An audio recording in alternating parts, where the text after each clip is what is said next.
Assalamualaikum warahmatullahi wabarakatuh. Bismillah, alhamdulillah, wassalatu wassalamu ala rasulillah sayyidina maulana Muhammad bin Abdullah wa ala alihi wa sahbihi wa la hawla wa la quwwata illa billah, subhanallah, alhamdulillah, wa la ilaha illallah, Allahu akbar, wa la hawla wa la quwwata illa billahil azim. Wa inna ta'alluma wa ta'allimun nafa'ata wal intifa' wa tadhakkura wa tadhkir wal ifadata wal istifadah wal hatha ala tamassuki bi kitabillahi wa sunnati rasulih والدعاء إلى الهدى والدلالة على الخير ابتغاء وجه الله ومرضاته وقربه وثوابه سبحانه وتعالى. Yang keempat, untuk sedikit menambahkan daripada kemuliaan beliau yang ketiga, nanti akan masuk ada pembahasan di yang kelima yang disebutkan oleh Sayyidah Aisyah tentang apa yang diberikan kepada beliau yang tidak pernah diberikan kepada orang lain. Yang keempat, bahwasanya beliau radhiyallahu anha, Sayyidah Aisyah, afqahu nisa'is sahabah, paling pahamnya tentang agama dari para wanita sahabat Nabi sallallahu alaihi wasallam. Jadi ada beberapa hal pelajaran yang tidak bisa dipahami oleh laki-laki secara umum. Sulit. Seperti masalah haid. Nah, itu yang sering dijadikan rujukan adalah Sayyidah Aisyah. Karena yang bisa langsung menjelaskan apa yang diinginkan oleh Nabi Shallallahu Alaihi Wasallam. Sehingga pernah ada perempuan yang tanya kepada Rasulullah tentang masalah haid. Dijawab oleh Rasulullah dengan isyarat, nggak paham-paham. Akhirnya Rasulullah itu agak risih gitu. Dibawa oleh Sayyidah Aisyah, dijelaskan oleh Sayyidah Aisyah apa yang diinginkan oleh Rasulullah sallallahu alaihi wasallam. Sehingga akhadha anha katsiran min kibari sahabah wat tabi'in. Yang mengambil ilmu, yang mempelajari ilmu dari beliau banyak dari pembesar sahabat Nabi Shallallahu Alaihi Wasallam. Jadi tokoh-tokohnya sahabat itu belajar menimba ilmu daripada Sayyidah Aisyah. Artinya banyak tanya tentang ilmu kepada Sayyidah Aisyah. Apalagi tabi'in, yang sahabat saja menimba ilmu, apalagi yang tabi'in, termasuk Sayyidina Hasan al-Basri dan yang lain sebagainya.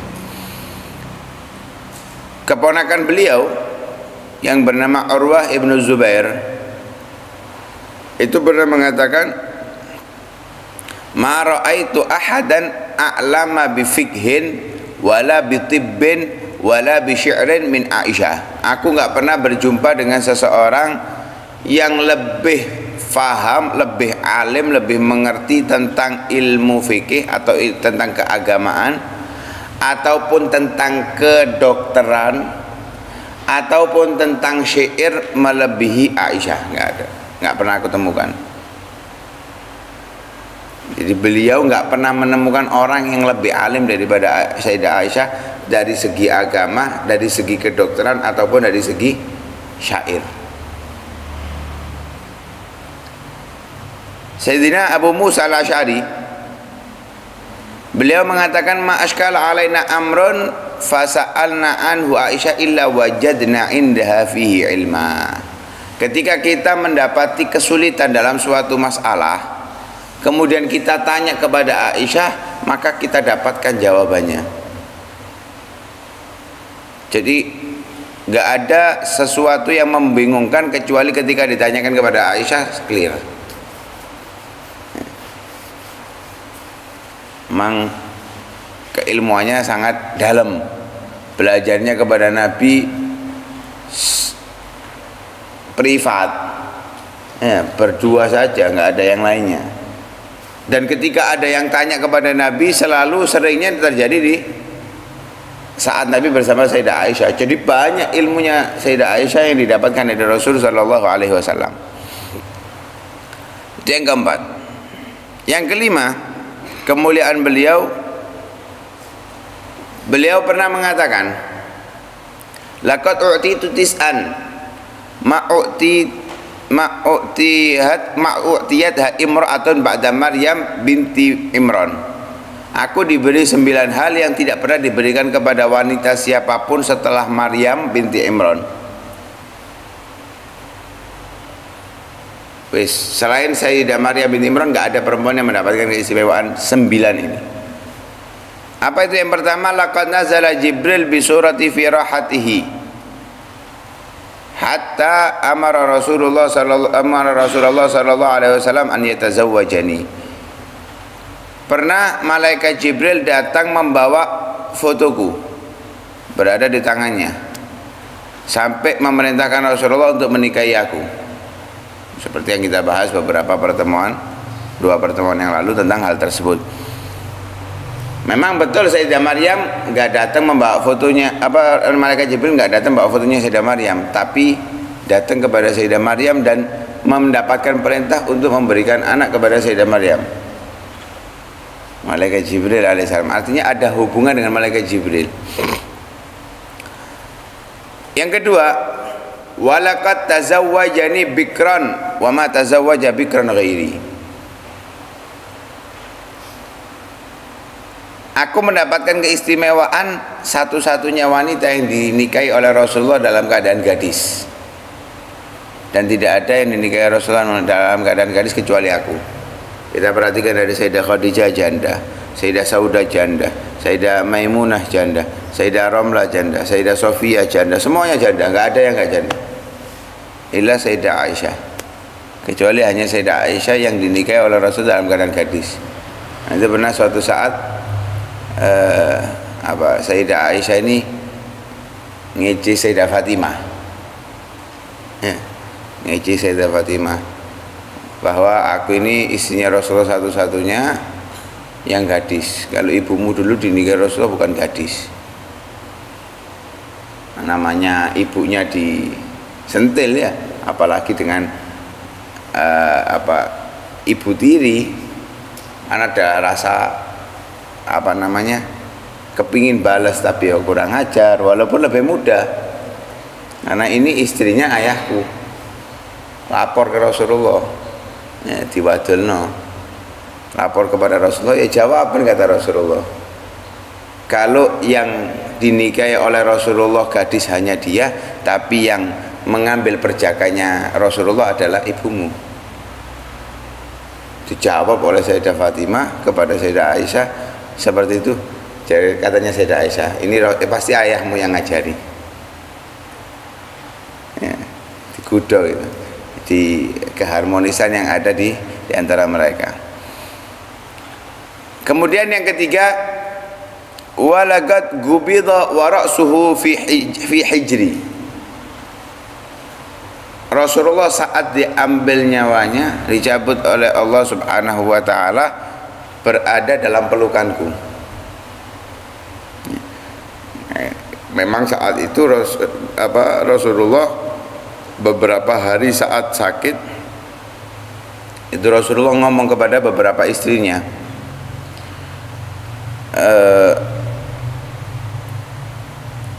merasa berat kalau mau berpindah-pindah, barangkali kamu izinkan aku bertempat di satu rumah aja, nggak pindah-pindah. Rasulullah nggak nyebut di rumahnya Aisyah, enggak. Taruh di satu rumah aja wis, kalau kalian izinkan. Kan memang ketika punya istri lebih dari satu itu harus adil. Adil itu bukan sama, enggak. Samanya itu dalam hanya satu tok. Yang sama itu hanya dalam satu tok. Tinggal kalau masalah pengeluaran itu tergantung kondisi masing-masing. Ini dari keluarga kaya dulunya atau keluarga miskin, itu mempengaruhi. Kemudian ini anaknya berapa, ini anaknya berapa, itu mempengaruhi. Jadi kalau nominal uang nafkah itu enggak sama, tapi masalah tinggal itu harus adil. Kalau di sini sehari ya di sini sehari, kalau 2 hari ya 2 hari, kalau 3 hari ya 3 hari. Kecuali si istri merelakan, wes kamu di sana 2 hari, di sini sehari, baru boleh. Kamu di sana sebulan, di sini sehari, boleh. Itu tergantung istrinya masing-masing. Tapi haknya istri harus diadilkan antara. Rasulullah itu adil, setiap hari pindah rumah ke satu, ke istrinya yang pertama, kedua, ketiga, terus seperti itu. Lah di akhir usianya karena sudah sakit parah kan berat, kalau pindah-pindah repot, izin kepada istrinya untuk ditempatkan satu tempat. Tapi Ummu Salamah ini tahu maksudnya Nabi, padahal Ummu Salamah itu beda grup dengan Sayyidah Aisyah. Istrinya Nabi itu grup-grupan. Grup pertama Sayyidah Aisyah, Sayyidah Hafsah, kemudian Sayyidah Saudah, Sayyidah Sofia, itu grup pertama. Grup kedua Ummu Salamah, Zainab, terus Juwairiyah dan beberapa pokoknya 2 grup lah. Ada yang pro Sayyidah Aisyah, ada yang nggak pro dengan Sayyidah Aisyah. Lah Ummu Salamah ini yang nggak pro, tapi tahu yang dimaksud Rasulullah itu dia kepingin dengan Sayyidah Aisyah. Kalau Sayyidah Saudah dari awal saat ingin dicerai oleh Rasulullah, Sayyidah Saudah ngomong, ya Rasulullah, aku nggak butuh bagian itu, saya pokoknya menjadi istri kamu, bagianku saya berikan kepada Aisyah. Jadi giliran malamnya itu tinggalnya Nabi untuk Sayyidah Saudah diberikan kepada Sayyidah Aisyah. Jadi kepada Sayyidah Aisyah 2 hari Rasulullah, selebihnya sehari-hari. Lah ini Ummu Salamah yang padahal bukan grupnya Sayyidah Aisyah, itu tahu Rasulullah kepingin di rumah Sayyidah Aisyah, akhirnya mengizinkan. Sudah diizinkan, Rasulullah tinggal sampai dicabut nyawanya Rasulullah berada di rumahnya Sayyidah Aisyah dan dipelukan Sayyidah Aisyah. Bahkan di hari yang memang semestinya di rumah Sayyidah Aisyah meninggalnya Rasulullah SAW. Bukan di hari yang lain, tapi di harinya orang lain, tapi bertempat di rumah Sayyidah Aisyah, tapi di hari yang saat itu memang jatahnya Sayyidah Aisyah.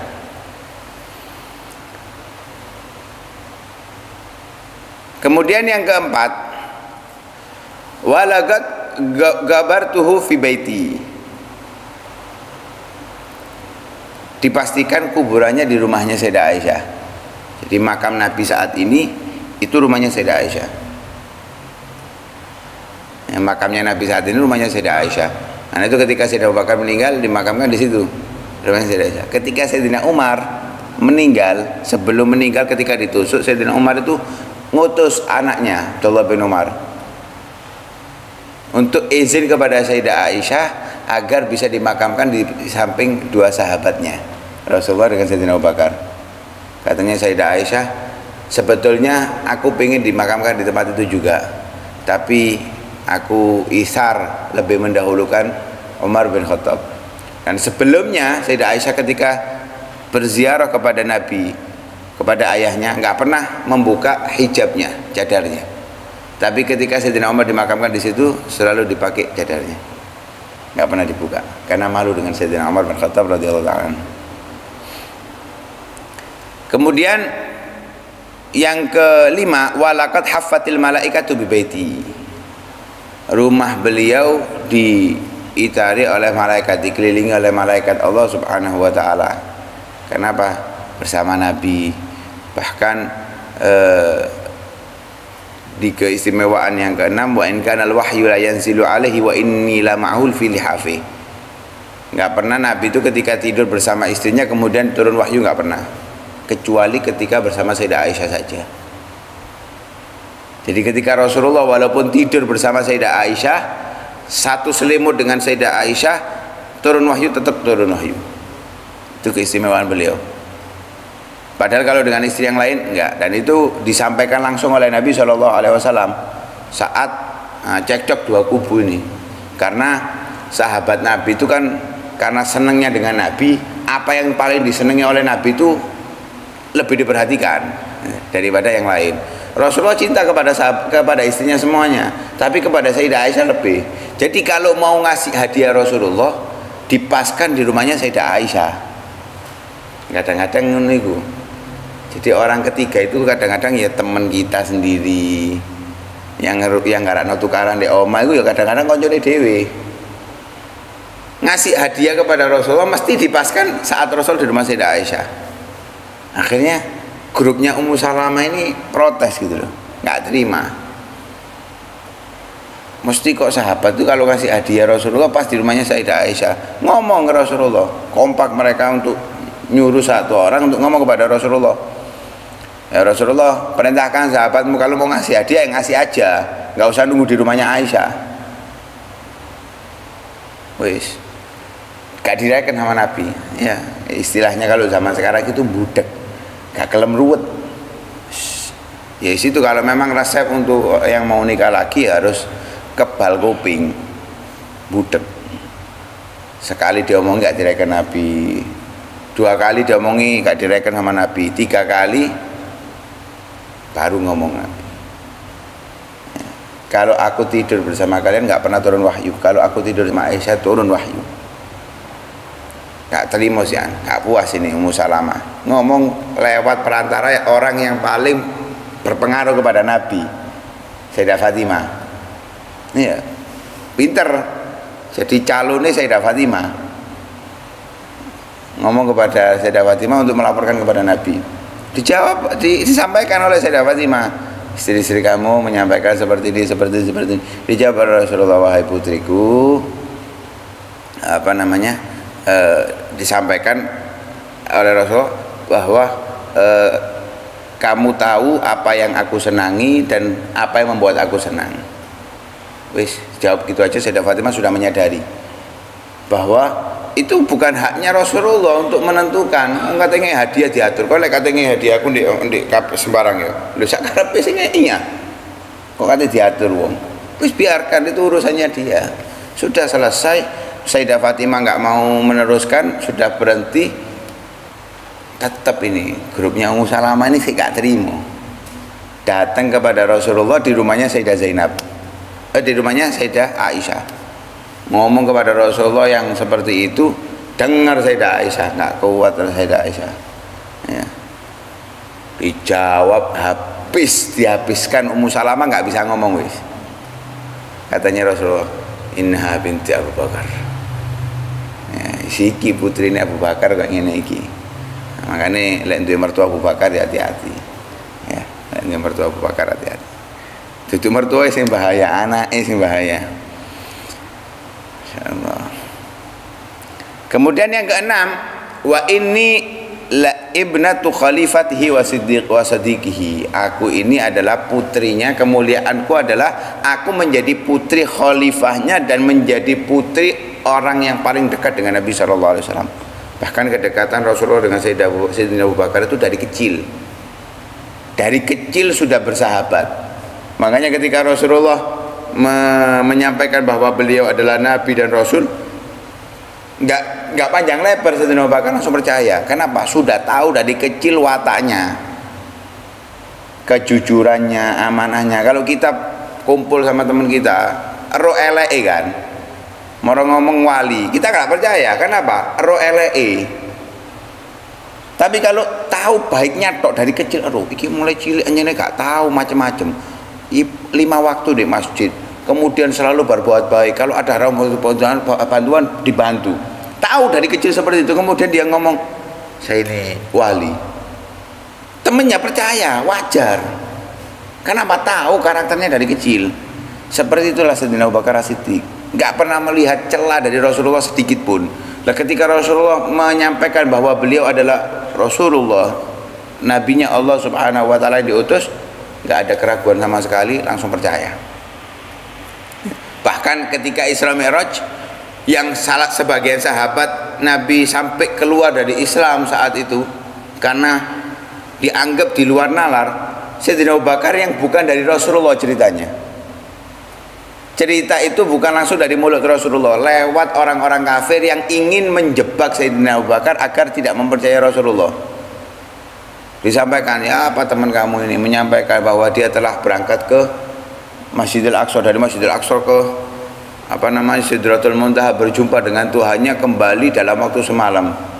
Sayyidina Abu Bakar bukan langsung dari Rasulullah loh mengucapkan, dari orang lain dan orang kafir yang menyampaikan kalau Rasulullah ngomong seperti itu. Katanya Sayyidina Abu Bakar, kalau memang Rasulullah mengatakan itu faqad shadaq, berarti Rasulullah sudah benar, berarti dia jujur, nggak mungkin dusta. Bayangkan, yang ngasih kabar orang kafir. Kalau Rasulullah mengatakan seperti itu, kalau Rasulullah mengatakan itu berarti memang benar. Karena itu mendapatkan gelar As-Siddiq. Nah ini putrinya, sampai beliau mendapatkan gelar As-Siddiqah binti Siddiq. Ya, As-Siddiqah binti Siddiq. Kemudian yang ke-7, wa laqad nazala udri minas sama.